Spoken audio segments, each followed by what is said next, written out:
Welcome friends. DA মামলার আজকে হাইকোর্টে শুনানি হয়ে গেল। আজকের মামলার শুনানির বিস্তারিত আপডেট এই ভিডিওতে আমরা জেনে নেব।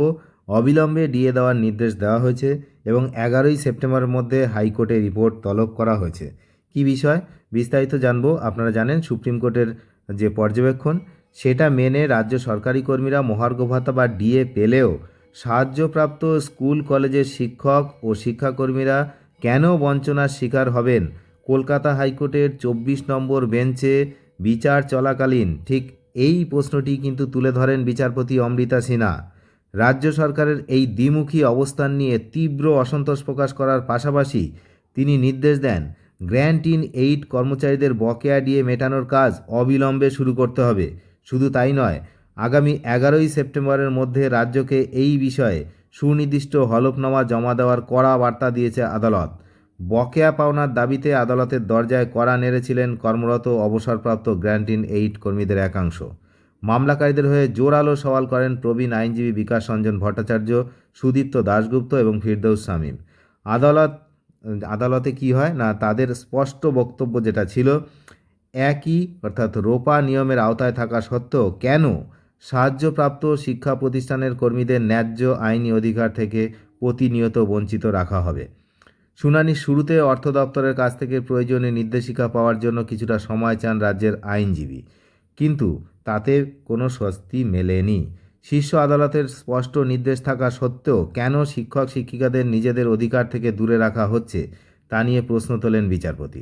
অবশেষে রাজ্যের আইনজীবী যিনি ছিলেন তিনি কিন্তু স্বীকার করে নেন যে নিয়ম মেনে গ্র্যান্ট ইন এইড কর্মীদের ডিএ পাওয়ার সম্পূর্ণ অধিকার রয়েছে।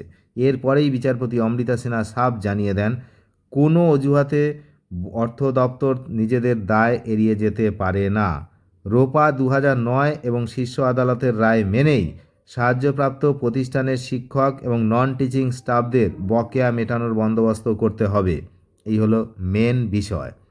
আইনজীবীদের ধারণা, সুপ্রিম কোর্টে জমা দেওয়া রাজ্যের যে 84 পাতার স্ট্যাটাস রিপোর্ট, সেই রিপোর্টের 64 নম্বর পৃষ্ঠায় যে তথ্য উল্লেখ করা রয়েছে তার উপরে ভর করেই হাইকোর্টে আগামী দিনে নিজেদের হলফনামা সাজাতে পারে নবান্ন।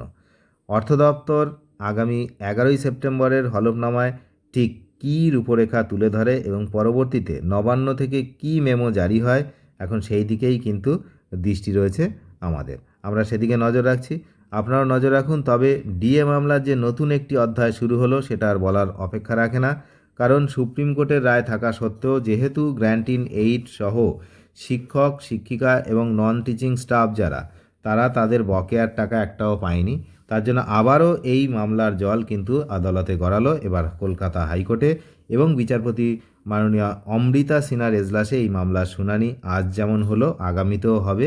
তো সেদিকে কি হয় আমরা নজর রাখছি, আপনারা নজর রাখুন। চ্যানেলে যারা নতুন তারা নিয়মিত আপডেট পেতে অবশ্যই চ্যানেলটিকে সাবস্ক্রাইব করে সঙ্গে থাকবেন। ধন্যবাদ।